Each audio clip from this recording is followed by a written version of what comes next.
computer. Play from start. Okay. Can everyone see the slides? Yeah, okay, good. So today I wanted to talk about character goals because I was thinking a lot about the places that are in our writing where the reader can lose interest or where the pacing can get slow. And there's so many aspects of what creates that, but one of the more easier to handle or easier to fix, I guess, aspects is addressing your character goals, because a scene in particular really lives or dies by the character goals, right? So to really break this down to simple terms, a character goal is a plan to take action and do something that's integral to the plot. And the reason I say integral to the plot, even though there may be goals characters have that don't, they can change their goals, et cetera, is that we always want to be coming back to, is the character doing something in the scene that the reader is going to go, oh yes, this makes sense to the story that I'm trying to tell, versus maybe taking them on a little anecdote or vignette that's not very helpful. And I also wanted to distinguish between a goal and a motivation. So character motivation is, this is like what drives the character in a general or larger way. So this is their backstory, could be their mood, their personality, but their motivation, that's a word. I think motivation and goal can sound really similar. So motivation is like who they are to begin with, what they come from, how they might respond to a goal versus someone else, right? What you need in every scene is that there is a goal. The word I actually used in my book, Make a Scene, before, when I first wrote it, was scene intention, which I also like, this idea of an intention, or either one, goal, intention, something that makes it clear to you and then clear to the reader, the character's doing something here in this scene, that whether or not it's clear from the beginning of the scene, it will be clear by the end what they're setting out to do. And of course, we have different kinds of goals. We have the plot specific goals, and these are the bigger overarching goals that tend to be like story wide. So that's like, I gave some examples: to become a wizard, to solve whodunit, to achieve a particular dream, right? This is the large goal. But then this gets broken down, right? So a character can't achieve their large plot goal in one scene. They're going to be pursuing that goal in many scene related goals. So every scene has its own goal. And sometimes a goal may carry over from scene to scene. So perhaps it didn't get achieved, then we're still picking it up in the next scene. It doesn't mean that every scene has a fresh goal. It means that there is still something that your character has to act upon. And you'll know, for me, I find too a lot in the feedback we give each other in this group, that when it isn't clear to us what the character's goal is, we often say things like, I'm confused, I don't know what's happening, I lose tension, right? So lack of a character goal, and they can be really big and lofty, they can be very small, they can be more emotional, they can be more whatever. There's no like limit to the kinds of goals that you have for your characters. Move that up. And then additionally, there's another way to look at goals as being internal or external. And internal goals are the ones that are more closely linked to that term motivation, right? These are the things that your character wants, chooses, goes toward from their own desires, their own set of reasons, values, and perspective. The external goals are goals that the character has to pursue, but they've been imposed upon them by the antagonist or other circumstances. So that means they may not want to pursue this goal, they may not enjoy it, but they have to, due to some kind of potential consequence that will ensue if they don't. And this could be everything from having to rescue someone who was kidnapped to getting out of a bind you were put in. If your house got burned down, then that's not something you chose, but you got to figure out where to live, things like that. Antagonists are great at imposing things upon the character that they need to then set out to do. So it's also a way of structuring a scene, every scene, and looking and saying, what is my character doing in the scene? Why? And is it observable to the reader in some way? Do we follow them on some kind of, trajectory that we can see? So some questions asked, and I thought we could do this as an exercise here. And when I tell you this lecture is short, I mean it's like 3 more slides. So it really is. So what I want you to do is either think about a scene you are going to write next, it's like in the upcoming, or a scene you just have recently written, so maybe it's fresh in your mind, even, you know, even the last thing you wrote. And I want you to ask yourself these questions and write them down. Except Linda, you can keep eating, it's fine. What are the most immediate desires or needs of my character in this scene? And I'll just say them, and then you can go and spend time writing. How does that translate into action? How does their desires or needs translate into what they have to do? When and how will my character achieve their goal? Now, in many scenes, they don't achieve them. So you can say, well, they won't. They'll get halfway there and, you know, blah, blah, blah. When and how will their goal be met with opposition? So that's another important thing, is that the more quickly and easily goals are achieved, the less tension you have. So you want there to be this, a little bit of struggle in achieving a goal. It's kind of withholding for the reader. And then, of course, how does this goal relate to or stem from prior scenes? So sort of making sure that this scene, that this goal isn't just something you're throwing in there because it seemed like a good idea at the time, but that it's plugged into the larger story. And who will help your character achieve the goal? So think about what allies or forces are working with them, and then who or what will oppose them. So, you know, and the other thing, I didn't write it on there, but is ask yourself if it's an internal goal, so coming from within the purview of the character's choices, or if it's an external goal being imposed upon them. So I know that's a lot of questions. You don't have to write lengthy answers, but let's go ahead and spend a little bit of time answering these questions. Give Julie a message real quick, just see how she's doing.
How's everyone doing there? Still working.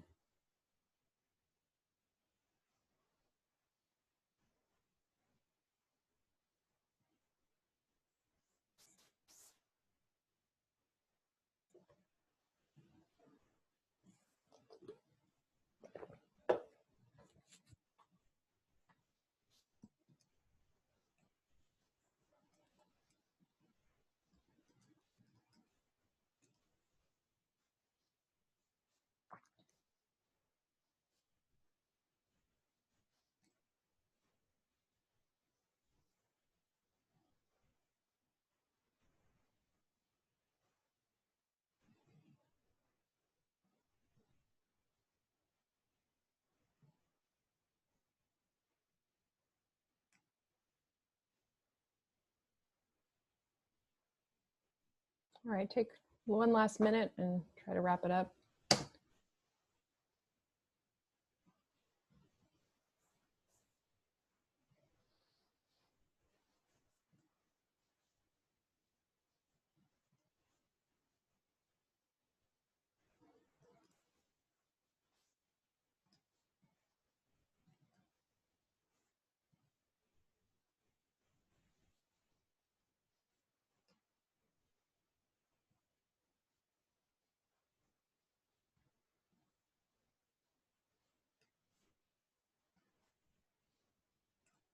All right, finish your last sentence.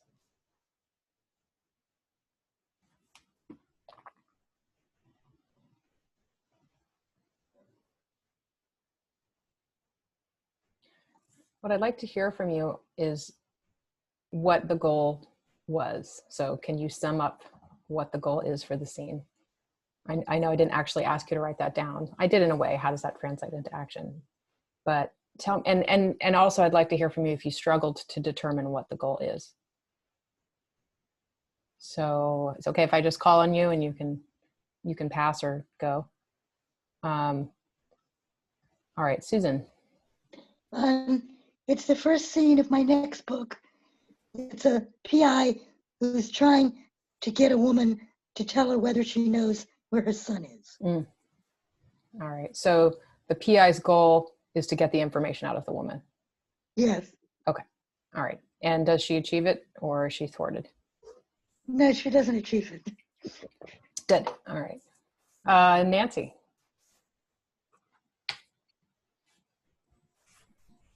Let's see, it's a scene I just finished today. I just worked on today, so I pulled that out. And the goal is to stop the pressure around her, my character, Gabby, and particularly to stop Paul from pressuring her. Okay. So do you want me to go through them? What do you? So what kind of pressure is he putting on her? Oh, to go back with him, or, you know, I mean, because there's a lot that happened before this. So you're saying what she doesn't want, which is to not feel pressured. Do you know what she does want? She wants the pressure to go away. Okay. Yeah. That's what she wants. I think that's a legitimate goal. She wants to feel less, whatever, stressed, anxious. And does she have a strategy for how to make that happen? Not until she says it. Okay, so it kind of happens. It comes out of her. All right. And is her goal achieved or thwarted? In the end, it's achieved. In that scene, though? No, it's okay. Okay, good. Good work. David. So I get through the first three and it's like, nope. and then the fourth one, okay, I can figure that one out. So I'm going to print this slide out and I'm going to frame it and keep this in mind. I mean, they're letters, so it's a bit more challenging. But it still gives me something that I can use to help introduce more action in letters, because from my perspective, nothing happens in the letters. Right. So that's a constant struggle for me. So this is really helpful. And I did figure out how to edit this one letter so that I can basically say yes to all these things. Oh, good. That's wonderful. I find it's helpful too to keep something like this nearby when you're writing, you know, because frankly, half the time, like when I write, I'm just like following these characters down a dark alley. I don't even know what's going on until after I've written it. So, you know, I think some of this is, some people are better at outlining in advance. Some of us are more like chasing. Andrea, what did your character's goal turn out to be? So I picked a scene that I will be submitting actually for the next week, and it's my character Arden, who is the teenager girl who wants to reconnect with her dad. They live together, but he's very drawn into himself, and they have this distance growing, and so she finds herself at the breakfast table with him, and she's really trying to get that connection back where they would tell each other stuff. And so she shares her experience with him, that she went to that restricted area, and he gets really mad at her. So she does not achieve the goal. Got it. Good. That's good. Well, you're doing it right with the whole thwarting the goals. I mean, there is a time and a place for goals to be achieved, but you know, especially in those early chapters where we're trying to keep the reader's interest, you want to keep that sensation of more to come. Rita. Well, I don't have a lot of specifics. I'm thinking about I'm still crafting the scene, and it's kind of started out as a trial, and it's a minor trial in a manorial court system, and the character's probably going to get fined, and it's got to relate to her trying to survive the plague. Oh, wow. So it's going to be like step one. It's going to reveal more of her character as a device of kind of revealing her character and kind of setting the scene. And then will she be hoping to not be fined? Is that her goal, basically, to get away? Yeah, she get away with something? I'm not really sure if she's going to be guilty or not. I think I kind of want to make her guilty because I do want to kind of add some complexity and make her a little spunky and dangerous. Yeah. So maybe her goal is to she's just trying to try to fake it out and get through it. Okay. And somehow the way she gets through it is going to help her with the initial survival. Okay, that sounds good. Miss Linda?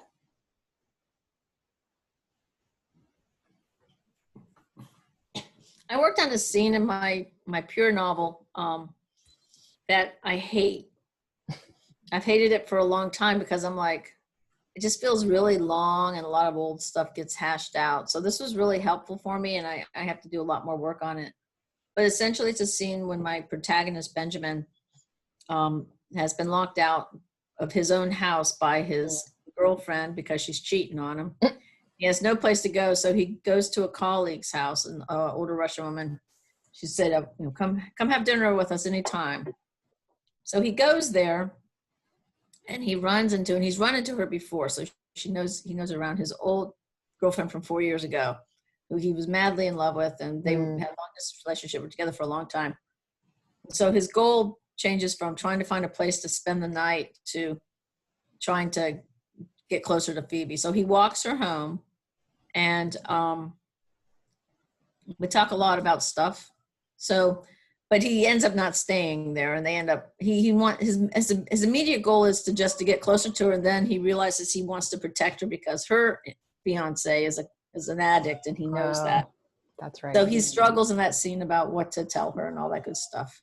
So that's a good illustration, though, of how a scene goal can change. So character, just because you start out with one goal doesn't mean you will remain with the same goal in the scene. And so what happens to the character can change it. And sometimes the act of the goal being thwarted is what sets the character's goals in a new direction. So don't feel like just because you have this goal that you have to stick to that. Like, there's an organic flow to these things. It's more about like having a direction for the character from the beginning of the scene in your mind, and then they can shift. Yeah, it's interesting because I didn't know what his goal was, so it was good. So thank you. Yeah, and it is. Sometimes the more we crystallize it, the better the scene can become. It can become stronger. We can get rid of the stuff that's not goal related. All right, Sochi. Okay. This is kind of the ultimate part of my book. Is kind of the goal is freeing France and stopping Hitler and stopping all, that's a huge goal that That is goal. very lofty at the end of all of them. Yep. But I think the goal with saying those small ones that are intricate the goal is, hiding your emotions and your true love for the good of, the greater good. So kind of that inner struggle in these scenes where Hardy, for instance, is, kind of forgetting to remember he's a soldier, he's a spy, and they have to stay on their mission and not deviate, even though he cares for this person. Mm. So is his goal related to something regarding the person he cares for? That's making him falter. Yeah, from I don't think I think that's going to be his struggle, because I think Alex and Fassbender are going to be a lot more professional with putting their feelings and emotions to their side for the greater good, and Hardy struggles with that, and so that's kind of the conflict. I like that. That's a good inner conflict, and it's interesting. He can almost have two goals, which would be the goal which leads him away from his duty, and the goals that lead him back toward it. Right. So good. All right, Janneke, I'm not sure if you were here as I was talking about the slide, but hopefully you were able to get the gist. Looks like you're muted. There we go. I was here for that part, and gosh, it's a pleasure to be here. Yay. I had to get closer to the Wi-Fi connection. So this was very, very helpful for me. I feel like Rocky Balboa running up those steps going, ah! So, because my present day characters are always more difficult to write than my World War II character. And so my main present day character, Albie, the adult son of Jakob, the World War II character, his most immediate desires turned out to be, and I knew this, but I didn't know it was so unifying. He just wants to make a difference. It's like he's just passionate about the years in novel one of his very severe addiction and thinking he was being of great service, but really not accomplishing the things that had meaning to him. And so he wants to make a difference to his family today. He wants to make a difference to the family with healing from the past, and he wants to make a contribution to society. And then is there a scene in which he takes action on that? Yeah, so the ways he takes action is he's compelled to buy an ultralight airplane, or it may be a different kind of paraglider with a little motor.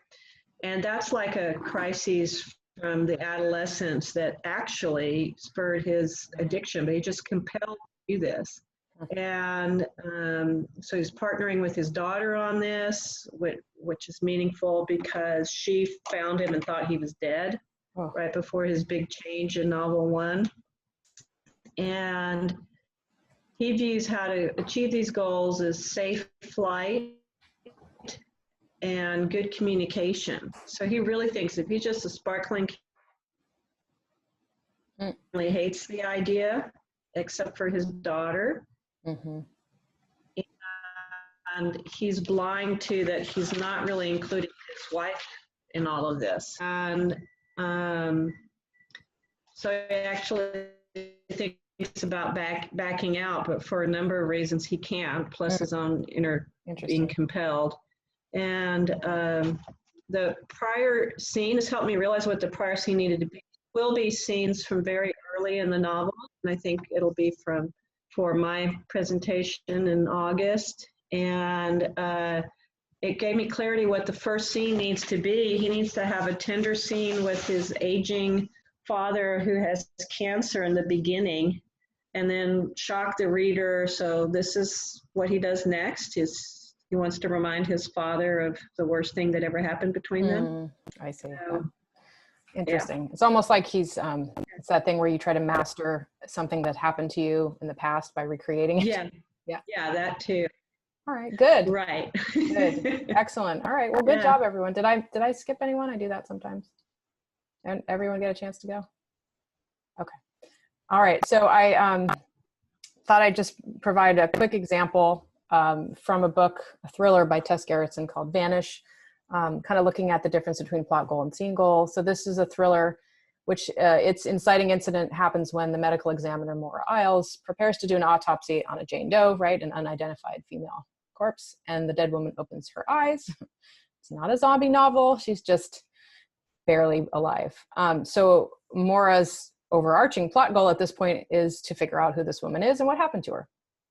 But as the scenes go on, her goals shift. So right, so first she sets out to, once the woman is awake and in the hospital, she wants to interview her, determine her identity, and discover what she knows about how she got in a body bag. That goal is quickly thwarted because Gerritsen is a master of tension, and she first gets resistance from the hospital itself, asking who she is, and doesn't have her lab coat on, and they give her hassle just to even get into the room. First kind of complication. Then when she finally does get in there to speak with the woman, not only is she awake now, she becomes violent, volatile, gets a hold of the guard's gun who's guarding her, shoots him, and takes Maura as her hostage. So you can see that the scene goals are rapidly shifting. Now Maura has a new scene goal to make it out alive. And of course, the person she is always still wants to know what happens when. And of course, she leaves us in that scene where Maura has been taken hostage and we don't know what's going to happen next. So she ends the scene with this, on this high cliffhanger note, which of course makes us want to read more. And so what Gerritsen is really a master of doing is complicating scenes. So you can thwart a goal, but you can also complicate it, right? So she doesn't just make it hard for her to get the woman's information. She gets taken hostage and the guard is shot. So those are some pretty high stakes complications. So a couple of ways you can also complicate your scenes is, of course, you can prevent the completion of the goal, which we've already talked about, or you can throw in some kind of a twist, and this can take lots of forms. I gave a couple examples. Protagonist learns that what they intend to do is illegal, impossible, wrong, going to take more time, resources, or allies than they have. People can simply behave in ways that are unexpected to them. They might be acting on misinformation. They may think they have information that's